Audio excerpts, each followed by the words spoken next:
Hello, I am so pleased to welcome Amjad Abu Alala, the director of You Will Die at 20, a beautiful film that we are delighted to have screened at this year's Virginia Film Festival.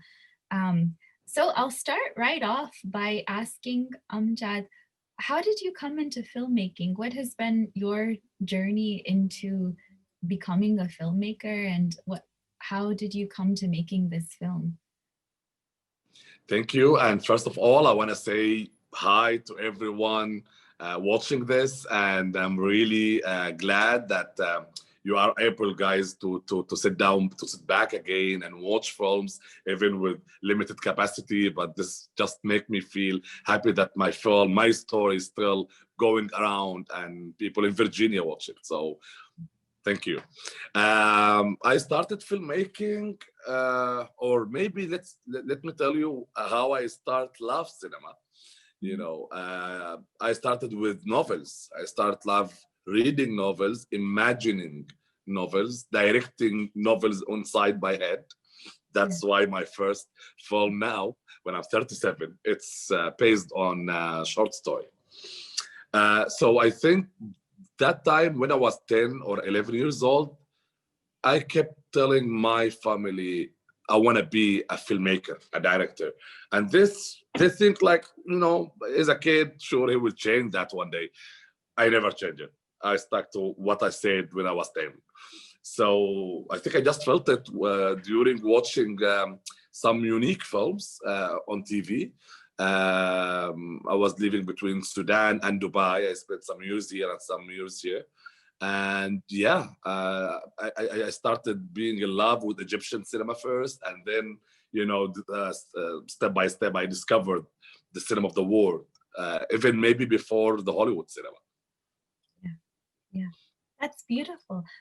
So a lot of the press after this film was released credits this film and your filmmaking with a sort of rebirth of Sudanese cinema. How does that make you feel, or what are your reflections on that? That's a huge thing.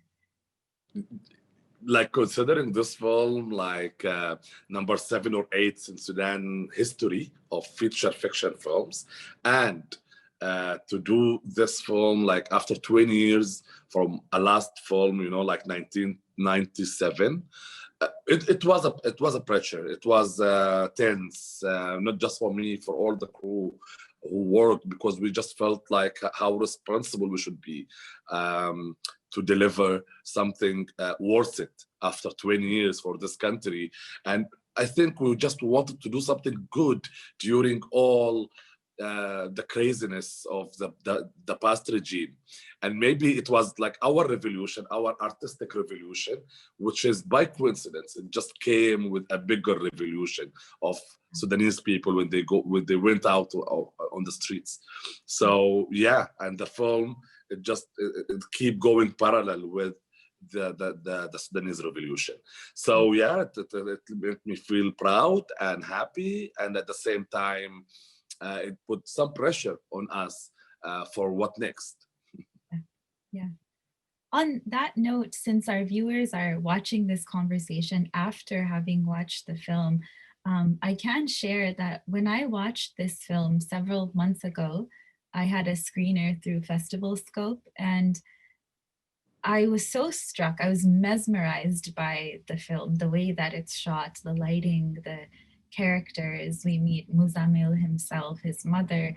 And then at the very end of the film, there is that dedication to the youth of Sudan and to the revolution. And the whole time I was watching the film, this actually wasn't in my mind. I wasn't actually thinking of that. And then when I saw that dedication, it made me sort of rewind and think and think and think about all of the layers of this film, in terms of Mm, how in many ways it's not directly about the revolution, but it's also a story of how sometimes freedom is put down in these other ways, whether institutions of power, sometimes that might be religious institutions, political institutions, mm, but how yeah. oppressive that can be for young people. And it was, like very thought provoking.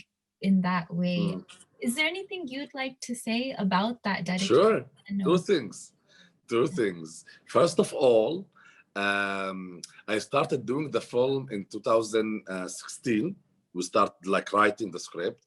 The revolution was like 3 years ago, three years far from when yeah, I started. But actually, we always consider the revolution started in 2013 mhm, when our friends and people they went on the streets. I was in Dubai actually that time, following the first revolution from afar, and 200 people killed that time.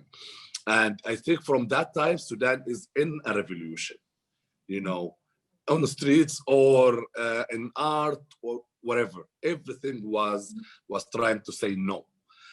So, and during we are shooting the film, we start shooting on 17th December, and the revolution started in 17th and 19th December, 2018, and it became like the president stepped down in 11th April. So I was doing the editing in Egypt, and I stopped editing, and I came back to be with my friend, with my crew there, and just to have 1 week. And actually I stayed for 2 months.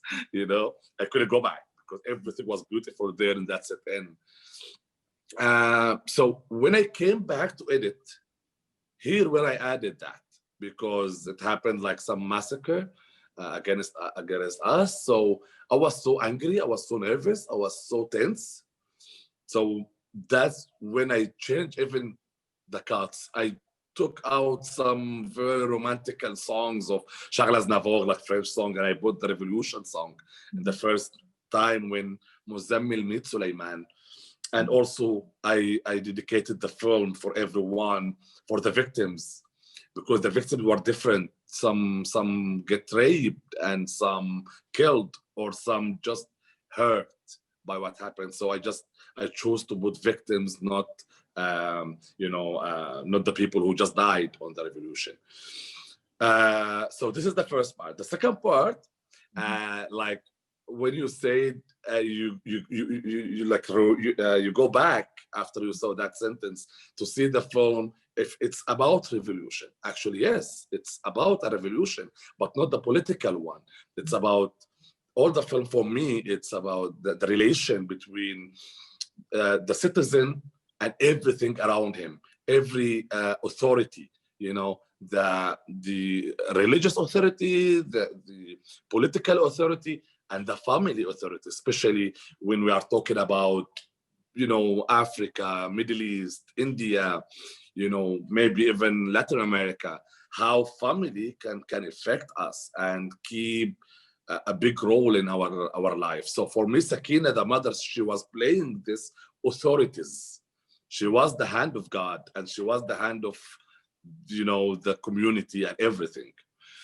So yeah, I think now when I'm looking out for it, Muzammil, he had to go out from that box. Actually, this is the same thing that Sudanese people tried to do after 30 years of dictatorship. They decided to open the box and go out. So I think for me now, when I'm looking, I have to look back and see my film again. I saw it this way now. yeah, yeah. What is there? Are there things you can share about the process of making this film, shooting it? Um, It was crazy. yeah. It was crazy because to do a film in a country that stopped doing cinema for 30 years, and 20 years at least, like just single film happened. So it's not really an industry. So like zero industry, but there is an industry for another thing, but not cinema. Zero cinema industry. I mean, there is theater, there is TV drama, and there is like some people who works in ads and advertisements and these things. And this is my crew. I choose to have the talented ones from the crew who at least worked on that on this industry, and I was so proud of proud of them, because they really they work like they know cinema.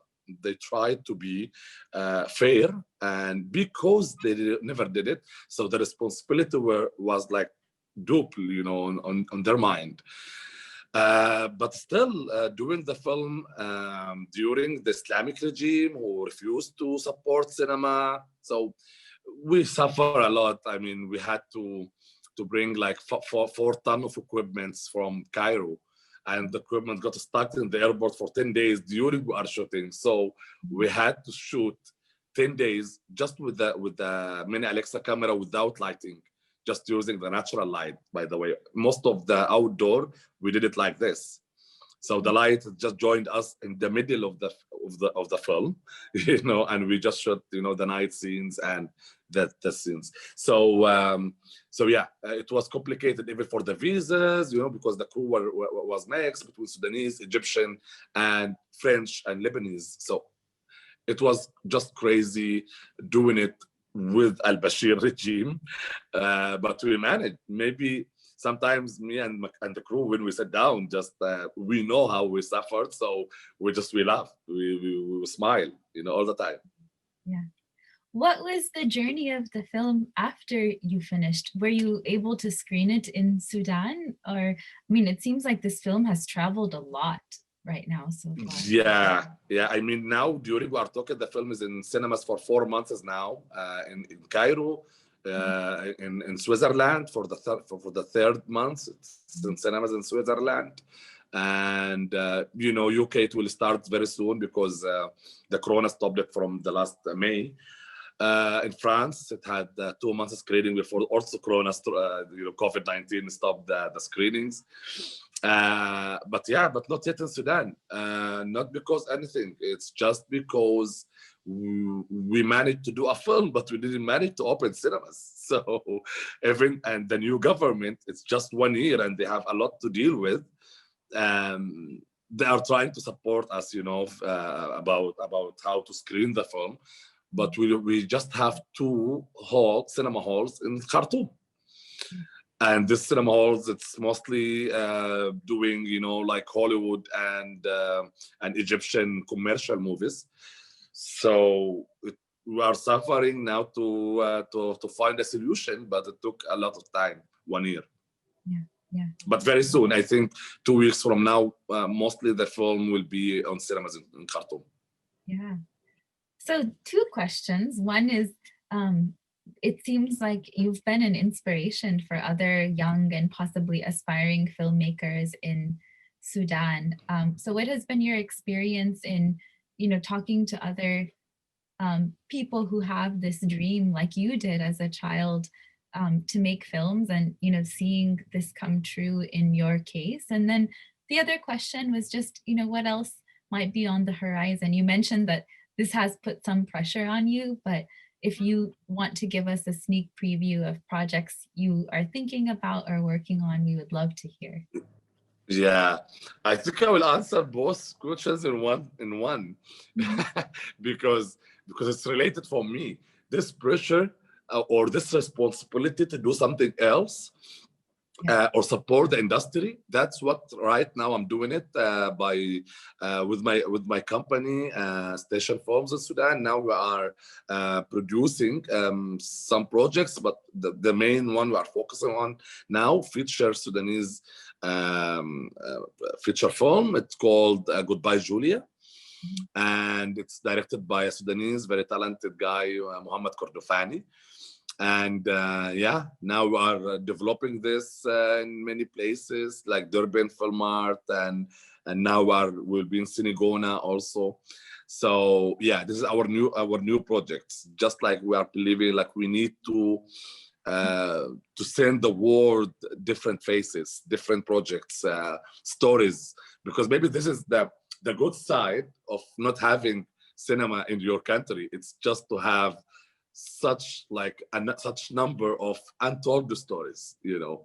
So now we choose one of those stories, and now we are doing it. And yeah, and I always do like master classes for young filmmakers from around you know, Middle East, not just Sudan. That's what I was doing here in this pandemic. All the 7 months is like different. Like I did like 6 master classes maybe for different institutions. But also as a director, I'm not sure yet what I want to do next. I'm still thinking about about it very carefully. But also, I don't want to be trapped in very careful, move after the success.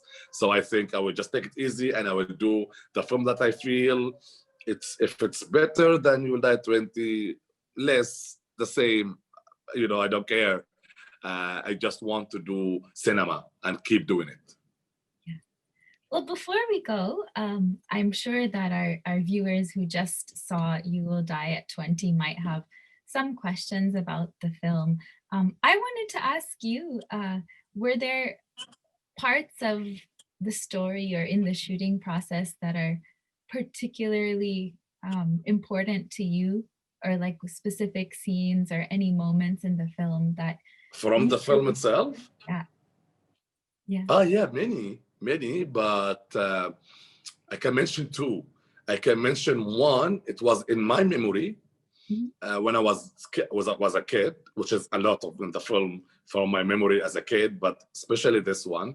It's when Suleiman is screening films for Muzammil on the wall without sound, with no sound of the films.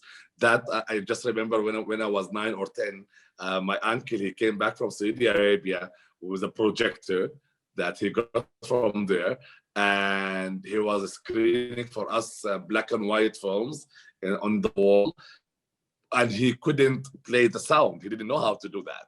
So, but we kept like for a month watching films without a sound. That's why now I can watch a film that I like from from any place, or when I travel for a festival, they don't have like English translation. I don't say, oh no, I'm going out because this film has no translation. I just feel it, especially when the film can help you feel it without reading it, with the acting, with many things.